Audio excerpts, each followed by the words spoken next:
새해 첫 해 우리가 늘 인사하는 게 있죠. 새해 복 많이 받으시라는 인사를 많이 하는데, 우리 믿는다니까 우리 옆에 분들과 인사하실 때 새해 성령 충만하고 은혜 많이 받으십시오 라고 인사하시기 바랍니다. 새해 성령 충만하고 은혜 많이 받으십시오.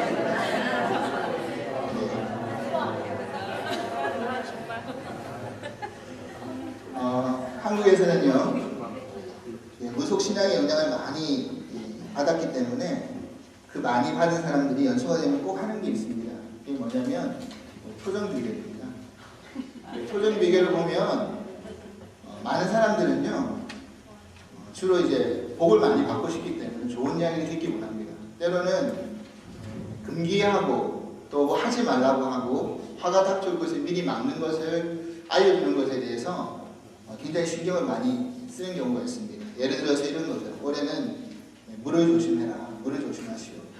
또 올해는 차를 조심하시오.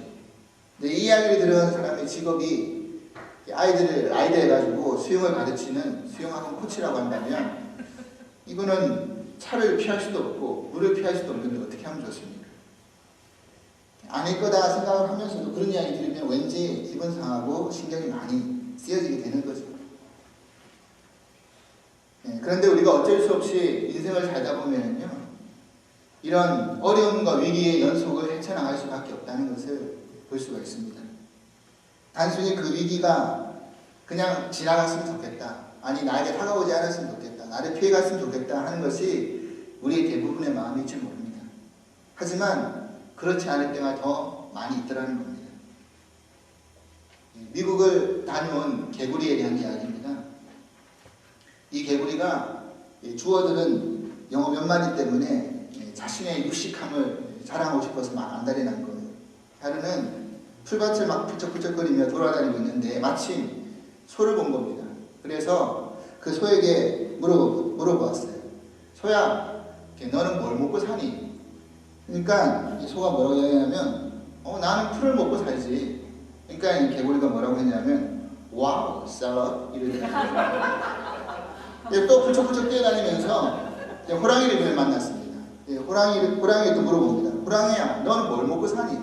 그러니까 호랑이, 나 고기 먹고 사는데? 그러니까 이 개구리가 또 하는 이야기가, 와우, 스테이크. 이게 자신의 영어 실력이 기분이 좋아진 이 개구리가요, 이제는 여러 군데 벌쩍벌쩍 뛰어다니면서 풀숲을 헤치는데 거기에 그만 커다란 뱀을 만납니다. 근데 이게 겁을 상실해가지고 뱀에게도 물어보는 겁니다. 뱀아, 너는 뭘 먹고 사니? 그러니까 뱀이 하는 이야기가, 나는 너처럼 혀 꺼부러진 개구리를 먹고 산다 이러더라고요. 그러니까 개구리가 깜짝 놀라가지고 뒤로 재빠르게 물러나서 한다는 이야기가, 몸의 성님 어찌 그런다요? 이러더라고요. 갑자기 말을 팍 바꿔버렸습니다. 동창회를 갔다 온 할머니가요, 할아버지가 늘상 동창회만 다녀오면 부부싸움을 한다고 합니다. 하루는 너무 그 부부싸움이 심해가지고 손에 잡히는 거 뭐든지 이렇게 날아가고 언쟁이 늘 높았대요. 그래서 할아버지가 하루는 화가 나가지고, 내가 죽으면 관뚜껑을 열고 흙을 파고 나와서 내가 할망구 엄청나게 괴롭힐 거야 하고 이렇게 경고를 막 했다는 겁니다. 그런데 어느 날 이 할아버지가 이제 돌아가시게 된 거예요. 그래서 장사를 지내고 돌아온 할머니가 이 동창생들을 막 모아놓고 막 잔치를 베푸고 신나게 놀고 있는데, 동창한 사람이 이제 걱정이 돼가지고 물어보는 겁니다. 야야, 걱정 안 되나? 할아버지가 관뚜껑을 열고 흙 파고 와서 괴롭힌다고 했잖아. 그러니까 이 할머니가 미소를 팍 띄우면서 하는 이야기가, 걱정 마라, 내가 그럴 줄 알고 관을 뒤집어서 묻어놨다. 지금도 열심히 땅을 파고 있을 기라. 끝까지 그렇게 이야기를 하더라는 거예요.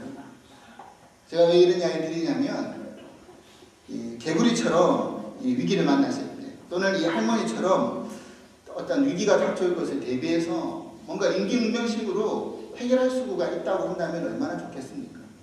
그런데 우리가 인생을 살다 보면 정말 목숨이 경각에 달하는, 우리 힘으로 도저히 어쩔 수 없는 그런 엄청난 폭풍과 같은 어려움, 혼란, 고통, 이런 고난이 닥쳐올 때가 있더라는 거예요. 여러분 만약 그런 것들을 경험하게 된다고 한다면 어떤 모습을 보이시겠습니까? 어떤 믿음의 자세를 취하시겠습니까? 1735년 10월 14일 날 영국이 출발한 신문소에 인디언 선교의 꿈을 품고 미국으로 가는 한 젊은 목사님이 타고 계셨습니다. 근데 미국에 닿기 전에 큰 풍랑을 만난 거예요. 그래서 이제는 죽었구나. 배에 있는 사람들이 다 안절부절 다 어찌할 바를 몰라가지고 야단을 치고 있는데, 그때 이 젊은 목사도 생각하기를, 나도 이제는 죽는구나. 여기서 하나님 나를 버리신 건가 하고 포기를 하려는 마음을 막 가지고 있는데, 배 밑바닥 가팔 속에서 찬송 소리가 들리는 거예요. 아니, 이 와중에도 찬송가를 부를 용기가 있는가? 그런 사람이 있는가? 그래서 찬송소리가 나는 가판 밑으로 이렇게 내려가봤습니다. 그랬더니만 그 가판 한 구석에 30명쯤 되는 남녀가 모여가지고 둥그렇게 앉아가지고 찬송을 부르는데 그 얼굴이 막 천사와 같더라는 거예요. 어떻게 죽음 앞에서 저렇게 두려움 없이 찬송을 부를 수 있을까? 이 젊은 목사가 큰 충격을 받았습니다. 그래서 신기해가지고 그 무리 틈에 들어가가지고 이렇게 질문을 던져봅니다. 아니, 지금 이런 상황 속에서 어떻게 찬송을 부르십니까? 두렵지는 않으십니까? 그러니까 그 중에 한 사람이 이렇게 이야기를 합니다. 네, 우리는 두렵지 않습니다. 우리는 이 바다 풍랑에 다 가라앉는다 하더라도 하늘나라에 갈 수 있다라는 그 사실 때문에 전혀 두렵지 않습니다. 당신은 두려우십니까? 그래서 이 목사는 소식하게, 저는 지금 좀 두렵습니다. 그래서 다시 되물어봤습니다. 당신은 하나님을 안 믿으십니까? 그러니까 거기 앉았던 사람들은 다 평신도들인데 이 사람이 이제 목사인 걸 모르고 신분을 모르고 하나님을 안 믿느냐고 물어본 거예요. 그러자 다시 용기를 내서 솔직하게 이야기를 합니다. 예, 저는 목사입니다. 그러자 이 사람이 재차 묻기를, 나는 지금 당신의 직업을 묻는 것이 아닙니다. 당신은 지금 예수 그리스도를 믿고 있지 않습니까? 마음의 질병을 받은 목사가 다시 정직하게 말합니다. 예, 나는 예수님이 나의 구세주인 것을 믿고 싶습니다. 그런 대화를 막 주고받는 동안에 다행히도 배가 자초하지 않고 무사히 미국에 도착을 한 거였습니다. 이 목사는 2년 동안 조지아주에서 인디아 선교를 하다가 결국 큰 붕을 보지 못하고 성공을 못하고 복음의 성과를 거두지 못하고 다시 영국으로 귀향하게 됩니다. 여러분, 이 이야기는요, 우리가 감리교도라면 너무너무 잘 알고 있는 유명한 예화입니다. 이 배에 함께 탔던 무리들, 찬송을 불렀던 무리들은 모리비안 교도들이었고요. 그 배에 함께 탔던 목사는 회심 전에 존 요한 웨슬리 목사님이셨습니다. 우리는 인생을 이야기할 때 흔히 항해를 하는 것이다 라고 이야기를 합니다. 우리 삶 속에서 폭풍을 만나지 않기를, 풍랑을 만나지 않기를, 어려움을 만나지 않기를 바라지만 큰 바다를 항해하는 사람들에게 어찌 폭풍을 피해갈 수만 있겠습니까? 우리 인생도 때로는 이런 폭풍에 직면할 때가 있다는 것입니다. 그 폭풍이 때로는 경제의 위기일 수도 있고, 때로는 건강의 위기일 수도 있고, 때로는 관계의 깨짐의 위기일 수도 있고, 진로의 결정 속에서 실패하는 그런 위기일 수도 있을 것입니다. 나 자신의 위기뿐만 아니라 나와 함께 했던, 내가 가장 아끼는 사람 중에 가족일 수도 있고, 부모 형제일 수도 있고, 사랑하는 연인일 수도 있고, 자녀일 수도 있고, 그런 속에서 만나는, 함께 연관되어서 위기를 닥칠 때 같이 고통을 겪을 때가 있다는 것입니다. 2012년도 우리 앞에 어떠한 폭풍의 위기가 기다리고 있을런지는 아무도 모릅니다. 만약 여러분들에게 오늘 이 요한 웨슬리 목사처럼 목숨의 경각에 낮추는 인생의 큰 어려움을 직면하게 된다면, 폭풍 같은 그런 환난을 경험하게 된다면 우리는 과연 어떤 모습을 보일 수 있을까요? 구원의 확신 속에서 평안함을 잃어버리지 않을 수 있겠습니다. 오늘 읽었던 시편 본문의 말씀을 살펴보면요, 25절에 이렇게 기록하고 있습니다. 여호와께서 명하신 광풍이 일어나서 바다 물결을 일으킬 때 물결이 요동치니까 배가 하늘로 갔다가 깊은 곳으로 떨어지니 그 위험이 인하여 내 영혼이 녹는도다 라고 표현하고 있습니다. 여러분 이걸 한번 상상해 보십시오. 얼마나 그 바다 물결이 크면 배가 올라갔다 내려갔다 올라갔다 내려갔다 하니까 이 사람이 죽기 일보 직전 아니겠습니까? 정신이 혼미하여 정신줄을 다 놓았다라고 이야기를 하고 있습니다. 이게 상상이 안 되시는 분들은 놀이공원 바이킹을 생각해 보십시오. 올라갔다 내려갔다 올라갔다 내려갔다 계속 반복해 보십시오. 누구든지 이 상황에 직면해 보지 않고서는 나는 어떠한 폭풍이 온다 할지라도 그 속에서 주님을 찬양할 것이야 라고 쉽게 상상할 수는 없다는 것입니다. 그런데 여기서 중요한 것은요, 이 폭풍은, 이 어려움을, 이 환난을 여호와께서 명하셨다는 사실입니다. 하나님이 허락하신 폭풍이라고 한다면 왜 나에게 이런 일이 일어나야 됩니까? 라고 질문을 던져봐야 되지 않겠습니까? 우리는 그냥 잔잔한 물가에서 편안하게 살다가 하나님 나라로 가기 원할 때가 너무나 많이 있습니다. 근데 왜 하필이면 나에게 이런 폭풍을 만나야 합니까? 이해할 수 없는 답답함이 엄습해 올 때가 있습니다.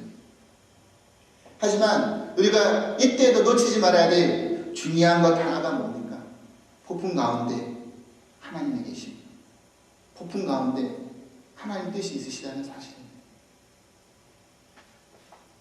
그리고 오늘 말씀을 보니까 그 폭풍 속에서, 풍랑 속에서 하나님께 부르짖었더니 하나님이 결국에는 그 폭풍을 잠잠케 하시고 우리를 평온하게 만드셨는데, 평온함으로 막 기뻐하다 보니까 어느덧 우리가 지금 도달해져 있는 곳이 바라는 항구, 이 개혁판 성경에 보면요, 소원의 항구에 도달했도다 라고 표현하고 있습니다.